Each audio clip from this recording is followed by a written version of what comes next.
What's going on, y'all? It's Greg. Greg said it back with this is probably one of the first indoor inspiration motivation.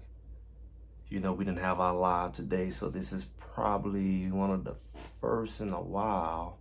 I know last year we didn't play any Thursday games. I know we had a couple Fridays. I think this may be the first Thursday, and usually what we would do it probably the next day, like after the game. Sunday came about being the day after the game on Saturday. So when we did Friday, we did them on Saturday. So I actually did the first one on a Friday this week. So y'all haven't caught that live, or you looking for the live today, go back and check out the live we did on Friday, where we talked about the game, the typical good, bad, and the ugly. Didn't do a lot of deep data breakdown. I typically don't, because I have so much to say from just my analysis of the situation. And I come back today because it's kind of like, maybe you can call this a part two, because this is kind of like the aftermath after all the dust settled. I wanted to do it before Saturday hit, because Saturday I knew it was going to be a lot more information come out. And then you got a comparison. We saw some close calls. We saw Oregon struggle with Idaho. We saw, I don't even know the name of the school. I never heard it before. We saw Texas Tech go in overtime and struggle with a team, even though they're not a big deal. We just saw a few other games that was pretty tight at times with these FCS schools, and maybe a little more than usual, but it happens. It happens at times, especially when you face a good one. I know South Dakota went against, who was that? Oklahoma State. And, they had a little time for a little bit. And I did watch the Nebraska game. It was okay. It was okay. It wasn't nothing special. Just, playing against a more talented team against a less talented team, and just that mental edge is what we see. And the South Dakota game that we played was all right. The reality, it was a tale of two halves. And, people may say, oh, that's what, Colorado do, or maybe even Coach Prime teams do. They don't play a full game. Maybe not necessarily the case with this one. It's what you expect when you talk about, you can go either one way or another. Is what y'all like to load up on. By the way, the haters fell short, and I know they hurt, and they got to find something to say because they don't have no identity without it. But the reality is they won. And, I think South Dakota played a clean game. They didn't have any major penalties that affected them as Colorado did. They had some things kind of working in favor. I did see a lot of holes that they got away with, but it's like, why complain, right? But, I know with the touchdown when they ran on Travis Side was a hole. They held him the whole game. They just couldn't stop him. And that's what it's going to take, because I told y'all that it's not necessarily the refs going to be on the behalf of Colorado. I told you one of the Pac-12 thing, and that was just a little taste, and that was at home. And it was bold-faced holding. We saw a lot of people felt like Shador got driven into the ground, but then you say he should have threw the ball away, but when he did, he still got hit out the play a few times. Some of it was his fault, far as, stepping in the pocket, whatever. It wasn't a lot of sacks as people wanted. And I know the haters wanted it. They wished that Jordan Seaton got exposed. It didn't happen. So they had to jump over to the next thing, talking about moving goalposts. I stood on a lot of other people stood on, because it could have went either way. When you clean up some mistakes, my predictions would have been very much accurate. I think I was around about 38, I believe. Like, I know I gave them about 13 or something like that. And the reality is, up to the last couple minutes of the game, they only scored 20 points. And they all scored all of those 20 points in the first half. So that means when Colorado made their adjustments, and just for people who just want to be silly, you make adjustments because you're a new team playing against this team that's been together. You got a new team. You're figuring out your personnel, which I've said 100 times. It's going to take a few games for us to really even know who our personnel is. Only a clown would not understand or even take that, because that's the reality. Got a lot of talent. Got to figure out how it all go together, how it combines. You got to figure out who's who. I mean, they're playing two-hand touch, preserving yourself smart. They got a long season. You don't want to hurt yourselves and we already got a couple players hurt, but you don't want to make no major injuries in count. So it was no really effort to hit and take down and things like that, because at the end of the day, you want to preserve your team. That has a cost, because you're preserving your body, but you kind of have to get more into game shape as far as hitting, and also seeing who can do what for real, not just in the game setting, but in a complete 100% physical game. You finally get to see who's who. Everybody look good when you're tagging, but you ain't really got to take down. It could be a broken tackle. So I think, especially when it comes to the linebackers and just the physicality of the D-line, I think that we're going to see that over time, who emerged, even with the running backs. We weren't able to take them down. You couldn't see their ability to break tackles because it was nice. It's thud and touch and all of that. And we can't be mad about not knowing the starter when every last one of the running backs knew, except Charlie. He was a walk-on.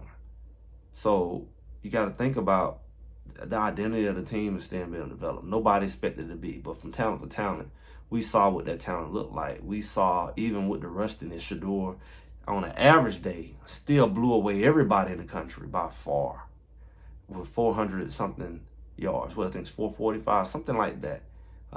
That's not including Jimmy's drop. Jimmy dropped one. It was nothing but grass in front of him. To say he heard footsteps, there was not a footstep near him, unless he heard echoes. You know, I mean, it was nothing but grass. He turned his head, just like any other sport. You don't turn to catch the ball. He was ready to turn and run. He felt the grass, and he was gone. At least 30, 40 yards, if not score. So that would have got him over 200. That would have got Shador over 5, and it would have been another 505. That's how close he was to another first game of 500 yards and 5 touchdowns. And people laugh, remember? They want to talk about everything else about predictions, but they laugh when I said Shador it can easily average 4 touchdowns a game. They laugh when I said Shador should throw over 400 every game. He should score 4 touchdowns a game, or 5. And I said on average 4, but I can see 5. And they laugh. Yet on a subpar game, they really didn't even score that much. They left a lot of meat on the bone. Like I said, Jimmy was one. LeJounte was one when he underthrew him. He had Travis in the end zone one time. He threw in the back of the end zone. Travis was and Travis just scored at will, even with the guy holding all on him. Every last one of them was a hole. And that ain't including the ones they didn't call, they run plays and everything. So if you think you saw the full capacity of Colorado, you're a hater that's delusional.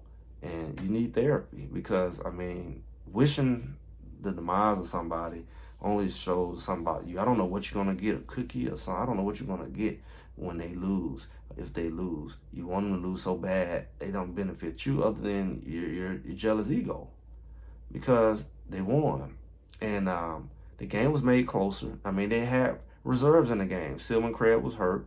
We had a brand new safety who just got there, even though he played at Jackson State. He took off to the sideline and let the QB draw walk into the end zone for about 20 yards. That was all repetition and personnel. I mean, this was probably like our 3rd string safety in the game at that point. And I can't fully blame him, but, maybe he didn't watch the film, whatever.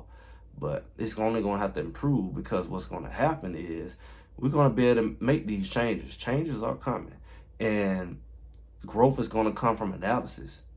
Not practice film, not two-hand touch 7-on-7, but game film is going to really be able to narrow down who actually started. Theoretically, we got all these people can start theoretically, but when we watch the film over these next couple of weeks, it's going to be without a doubt who is the guy who needs to get on the field. And I said it's like a preseason game. I wanted to see more people play, because to get a chance to analyze what they really can do outside of practice. And for the defense, I think they had a lot of rotation. Offense, maybe not necessary. I mean, a lot of the running backs didn't play. I think a couple of them played. I think a decent amount of receivers, but a lot of the receivers didn't play, and no other quarterback got a chance to play. Didn't have a lot of heavy rotation on the offensive line either. So this was a good opportunity to kind of get some reps in the game, and that's ideal when you play these type of games. You play the number 2 team in the nation in their division. They played a decent game. It wasn't their dominance. It was the errors of Colorado. It was the busted plays that got them to 20 points in the first place. And even the last one, they only scored 6 points in the second half. They scored 20 in the first half. If you look at how they played in the first half with a team that's identifying themselves, and let's say they only gave up a touchdown or even 2 in the first half, not only do they win by a bigger margin, but it looks more like what you would expect. But the fact that they did leave a couple touchdowns, really a few on the field, and the fact that They scored probably an extra touchdown, two that you probably wouldn't want, and really it's just it came off of just error, especially the way that game started out, just error. You're gonna figure out who those linebackers are. It's not that you don't have them. This is not last year. You have the linebackers over there. Wester barely played. I don't even know if he got in on that. I know that JB didn't play 60% of the snaps because he practiced, but I seen him a lot in the second half, along with Hill Green. The way they played, and a lot of people expected them to be in there. Over time, we're gonna see who these linebackers are, who really suited for this, because whatever adjustments they made at the linebacker clearly showed in the end. Remember, that team rushing yards, 80 of the 150, whatever they got, came from the quarterback on them scrambles and busted runs, especially that one at the end. They didn't gush them like y'all said. For the people who talk about what happened to your theory that they want to play power ball and force it down Colorado's non-stopping defense. If anything, you say it's like last year. It is like last year. Everybody said people want to run on Colorado. They don't. They typically try to throw. That's going to get cleaned up as we tighten down on who our defensive back personnel. Did we like to see them in man? I don't know why they was in man with a running quarterback. I don't know the logic, but they all gonna learn. You're gonna learn. You're gonna be on the bench. Coaches, you're on the short rope as well. Coach Prime, it's not gonna be a lot of leeway. This year, definitely. I know the team's gonna get better. They got better in one game, and in the same game, I expect them to make the adjustments. But we had some weird mishaps. We had a drive right down the field at the halftime, like we should. I told them when they decided to call a timeout and punt the ball to Shador, that was the dumbest thing of the game, and cost them significant because he went right down the field. He did it the whole last year when he was healthy. And he definitely, they weren't going to stop him. That's what he did. He went down the field, and he got his momentum going. He brought it out after halftime like I figured. And they went down there, and they threw a little low on the way ball, and man, a little foot kicked up and popped the ball in the air. Not knocked it down, not it in the air to be caught. What a wonderful thing. That's a mishap that's weird, but that wasn't dominance. That was just a coincidence. You know, we also saw that, like I said, Jimmy Horn dropped one wide open in the field that would put away the game even further. They were already up by 11. That would have put them away in, 18? And just, you know, that's what I wanted to see. I wanted to see them just go ahead and drive that thing on in. A lot of people feel like they should have ran the ball and ran the clock out, especially towards the end. I can't say I disagree. Because, you make silly opportunities for them to make the game look closer than what it is. Oh, they could have came back. Yeah. You do all that when you just don't put the game away. So I can't say I disagree. But I do believe that the running game is going to be a lot more substantial. You got the backs.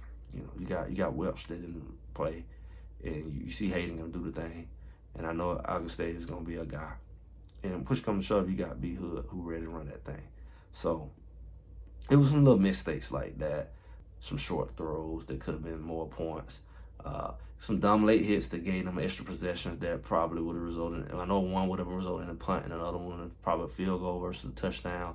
Little things like that. They did that, not North Dakota. And yeah, you say they do that and that's what they do and that's how they mess up. That's true. And that's how they end up in a lot of tight games last year that cost them. That's true. But your whole silly glee on somebody beating Colorado and being better than Colorado, that's just your delusion. And that's your hope. I mean, Colorado, at best, like I said, they can beat themselves. They have the weapons. They have what they need. And they was in every game. And you said coach should call this, that, and that. At the end of the day, you just playing how Shador threw almost 500 yards on a bad day. Yeah, a lot of it was Travis. A lot of it was Jimmy, too. And you still ain't even seen half of the receiving court cut up. You didn't see Wester cut up. They came later. I mean, Wester was there before Shepard, but Shepard didn't get that to the summer. So a lot of these things are going to develop over time. It was some things that they got to tighten up on. It's some things that didn't go their way. Yet they beat a decent team. I can't say that North Dakota's good. I think they're good for the level they're at. And I think that if you make mistakes, they can beat you. But like I said, the talent is the issue. It's just they're going to overpower you. They couldn't do nothing with Shador. They couldn't do nothing with him, like I said. Did they fully show their hand? Absolutely not. They didn't really get to have to go through the whole conglomerate of receivers that really can hurt them. It was kind of like it was definitely preseason-ish. The weaponry haven't been fully released. It hasn't really fully been activated. You didn't really get a heavy dose of Will Shepherd. You didn't really get a heavy dose of Wester. Jimmy Horn surprised a lot of people. So like I said, if Jimmy Horn step up, and you always talking about Wester, that solidifies you have 4 solid weapons. And as I always said from the beginning, if Amarion Miller activates what he did last year, it's just gonna be a lot. People say why they go 5 wide. They will be able to go 5 wide once all these players are clicking on all cylinders. They will be, but we definitely going to see and want to see them run that ball. But I do have something to say. So you gotta really check yourself. For the people who you gotta look yourself in the mirror. This is football. This is Colorado. If you're gonna beat them on the field. What's going on with it to make you so hopeful that somebody fail? Like, I asked that like sincerely and seriously. Like that makes no sense in any aspect of life. And then you say you're not a hater, and you put so much energy and time to want to see them fail. If they mess up, they mess up. It's football. But what does it get you so turned on the inside to see somebody fail? Like not just even just football, but I just want to see Coach Prime fail. I just don't like. What do you get off? You don't have to sleep with him at night, and I don't know. You want to? Like what's that mean to you? Like his personality, his dad. You watch the game, you cut teeth off. You should have a life. It shouldn't be that personal to you. You shouldn't put that kind of energy out there. You shouldn't be jumping around from channel to channel, talking crazy, and like you far exceeding what it's supposed to be. Because one, you ain't finna get on the football field. You probably can't, and you probably never have been on that football field. So, what is it really going on? People showing a lot of mental issues, some and you deflecting it, and you show through sports. Some people show it through politics, and it's more personal there. Maybe it's made more personal there. But it's interesting to me how Coach Prime and it like he running for president. Like he made the joke with RG3, like he sniped before he get to the mic. Like I see the similarity. I've been seeing. If you don't, that further shows your issue because when people don't like a person, they don't know to that extent and want harm or want to see their demise. Like that, it's not that serious. What is it to you? Who can stir you up like that to be that deranged over a person and passionate about seeing somebody fall short? Colorado, if they can beat, they get beat. If the other team is better, then the other team is better. But you don't have to oversell it. You don't have to salivate over it. And there's something wrong with you. I suggest you get help. I'm sure that it affects other areas of life. That imp ain't just leaving. I mean, you down with it. But like I say, it's gonna be an interesting year. I know a lot of people got a little PTSD. Check that too. It looks some similarities. But we talking about the first game. We talking about a new team. Everybody know that. It's their favorite thing to say. They got a jail. Of course they got a jail. But if they can get wins along the way, we know when the gelling really gonna kick in. I've told people from the very jump that we really won't know what this team really got and really as a unit look like. Unfortunately, to about the 4th or 5th game. And if we can get wins along the way, they're not going to be clean or perfect, but they should get better. But you want better to come with a benefit. You don't want better to come too late. You don't want to be getting better after you don't already lost games. And then you like, man, we could have had that before. So the key right now is to win. To win. Nebraska's coming this week. We're going to have a lot to talk about. The key is to beat Nebraska. They're not all that. And right now, we focus on Nebraska. We're not focused on Colorado State, who got blasted by Texas. And a lot of us want to say we can compare ourselves to these other teams. You say you're going to win the conference because you say you want to be in the playoff. Look what these other teams did. Yeah, they're in a different place. I think Colorado's going to have to bake. They're going to have to cook along the way. The team that you see now, it's not going to be the same team in week 6 and 7. That's just reality. They're going to get better. The coaches are going to have a better understanding of the players. You're going to have a better understanding of the personnel. And they're going to have more game experience together. And it's just what it's going to be. The defense is going to be a lot more cohesive. Everything you say, they got to play together. That's all given. But they can win along the way because they have the talent to do it. I don't expect them to look like they in week 10 and 12 and week 1. But I do expect them to be able to win because, like I said, the weaponry that they have. And I stand on it, and that's what I've been said. And And if you couldn't see how explosive they are, they score too fast. Exactly. When you were fast and bad, I said that. They have the ability to score fast. And the defense have ability to get off a field just as fast. They just have to. A lot of people didn't start. A lot of people sat on that bench. There's not going to be sitting on that bench. Marion McNeil was one. I heard him coach say it in practice. B.J. Green didn't start. A lot of people, we thought it's going to be some changes. That film going to tell all. Opportunity going to tell all. So, with that, y'all, make sure y'all like, share, and subscribe. This season just getting started. We got a long ways to go. So hit that bell notification. I know they say YouTube been tripping out of that. Make sure y'all subscribe. Make sure you hit the bell notification. And I'll be talking to y'all real soon. Y'all have a good one.